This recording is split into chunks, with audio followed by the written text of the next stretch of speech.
Ika-22 Kabanata. Ang planong pagpatay kay Jesus. Nalalapit na noon ang pista ng tinapay na walang pampaalsa na tinatawag ding pista ng paglampas ng anghel. Ang mga namamahalang pari at ang mga tagapagturo ng kautusan ay naghahanap ng paraan upang maipapatay si Jesus nang hindi magkakagulo dahil natatakot sila sa mga tao. Nakipagkasundo si Judas sa mga kaaway ni Jesus. Pumasok si Satanas kay Judas na tinatawag na Iscariote.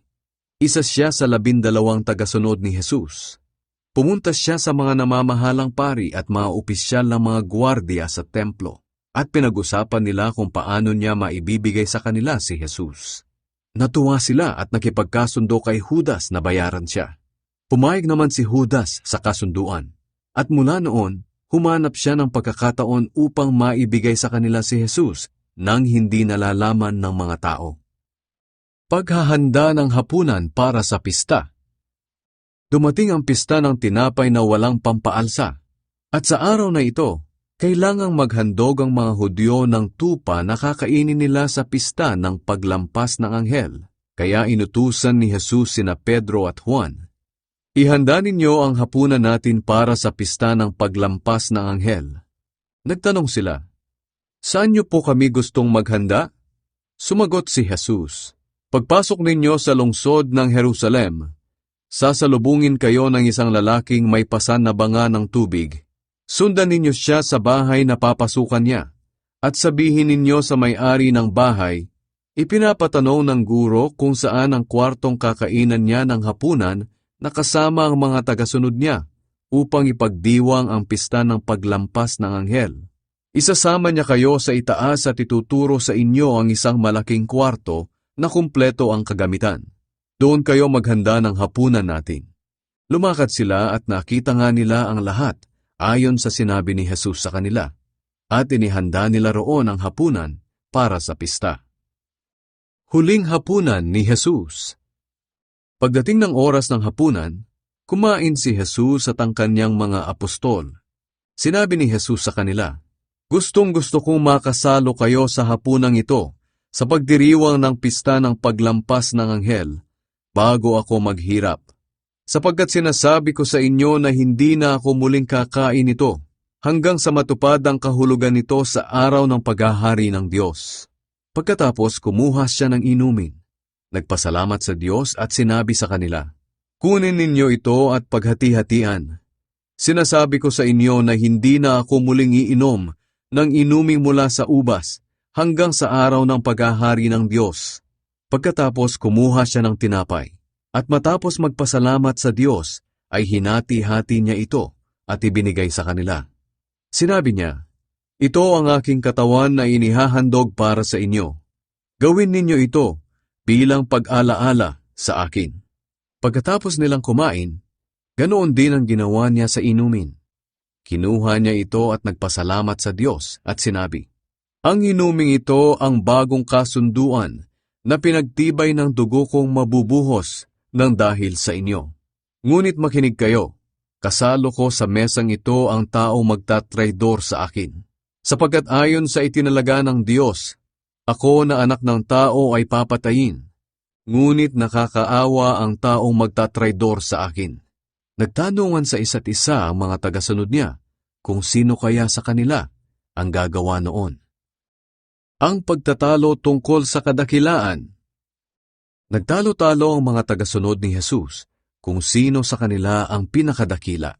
Kaya sinabi sa kanila ni Jesus, sa mundong ito ang mga hari ay pinapanginoon ng mga nasasakupan nila, at ang mga may kapangyarihan ay gustong tawagin na tagatulong ng mga tao.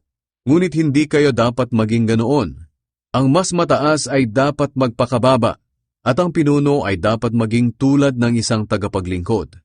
Sapagkat, sino ba ang mas mataas?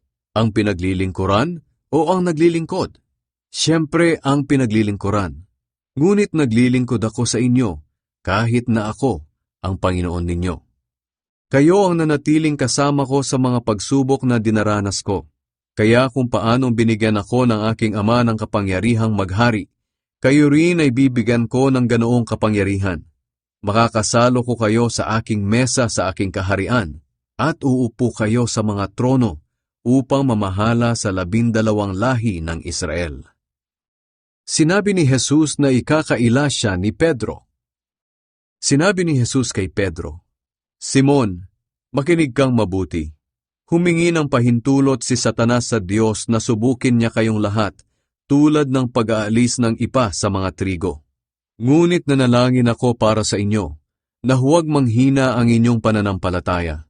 At kapag nagbalik loob ka na, palalakasin mo ang pananampalataya ng iyong mga kapatid." Sumagot si Simon, "Panginoon, handa po akong mabilanggo o mamatay na kasama ninyo." Pero sinabi sa kanya ni Jesus, "Pedro, tandaan mo, bago tumilaok ang manok ngayong gabi, 3 beses mong ikakaila na kilala mo ako." Sa panahon ng kahirapan. Pagkatapos sinabi ni Jesus sa mga tagasunod niya, "Noong suguin ko kayo ng walang dalang pitaka, bag o sandalyas, kinulang ba kayo?" Sumagot sila, "Hindi po." Ngunit ngayon, sabi ni Jesus, "Kung may pitaka o bag kayo, dalhin ninyo. At kung wala kayong espada, ipagbili ninyo ang damit ninyo at bumili kayo ng espada. Sapagkat sinasabi ko sa inyo na kailangang matupad ang sinasabing ito ng kasulatan tungkol sa akin."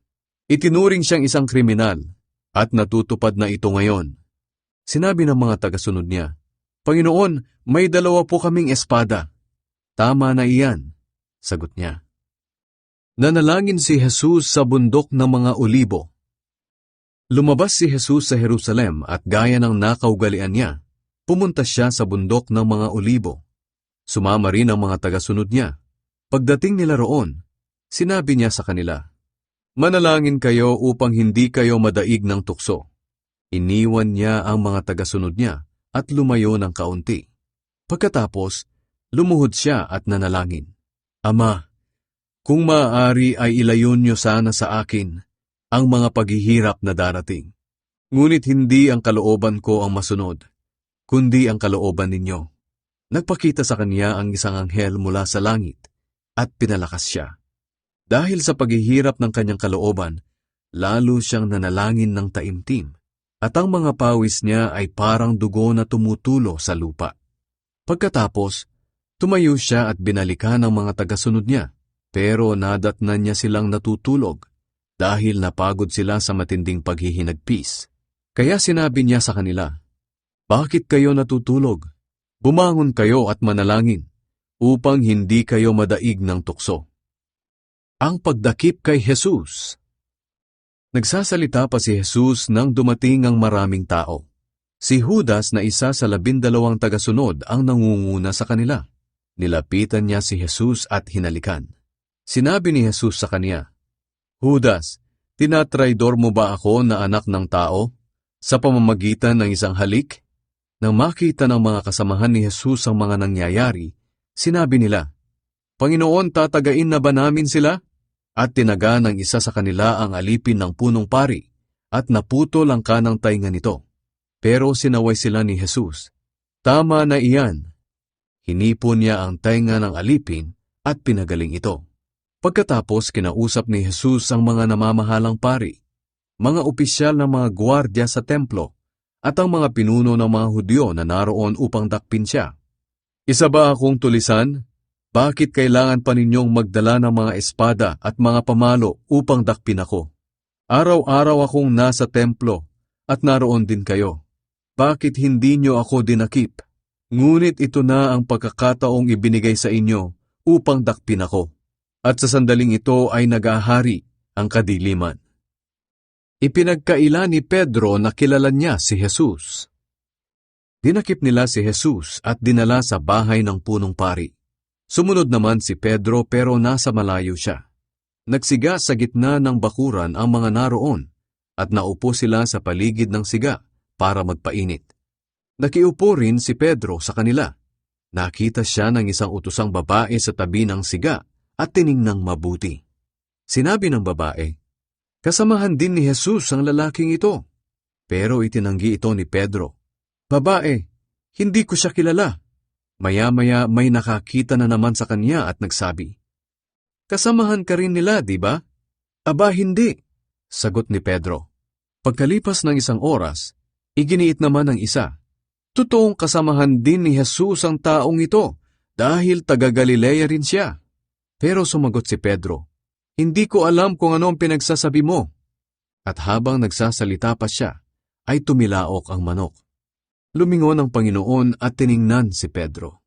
Naalala ni Pedro ang sinabi ng Panginoon, bago tumilaok ang manok ngayong gabi, 3 beses mong ikakaila na kilala mo ako. Kaya lumabas si Pedro at humagulgol. Kinutya at binugbog si Jesus. Samantala, kinutya at binugbog si Jesus ng mga nagbabantay sa kanya. Piniringan nila siya at sinuntok at tinanong, hulaan mo, sino ang sumuntok sa iyo? At marami pa silang sinabing masama laban sa kanya. Dinala si Jesus sa korte ng mga Hudyo. Kinaumagahan, nagtipon ang mga pinuno ng mga Hudyo, mga namamahalang pari, at ang mga tagapagturo ng kautusan. Iniharap nila si Jesus sa kanilang korte. Sinabi nila, sabihin mo sa amin, ikaw ba ang Kristo? Sumagot si Jesus, kung sasabihin ko sa inyo, hindi naman kayo maniniwala. At kung tatanungin ko kayo, hindi naman kayo sasagot. Ngunit mula ngayon, ako na anak ng tao ay uupo na sa kanan ng makapangyarihang Diyos. Kung ganoon, ikaw nga ang anak ng Diyos. Sabi nila. Sumagot si Jesus, kayo na rin ang nagsabi na ako nga. Kaya sinabi nila, narinig na natin ang sinabi niya. Ano pang ebidensya ang kailangan natin?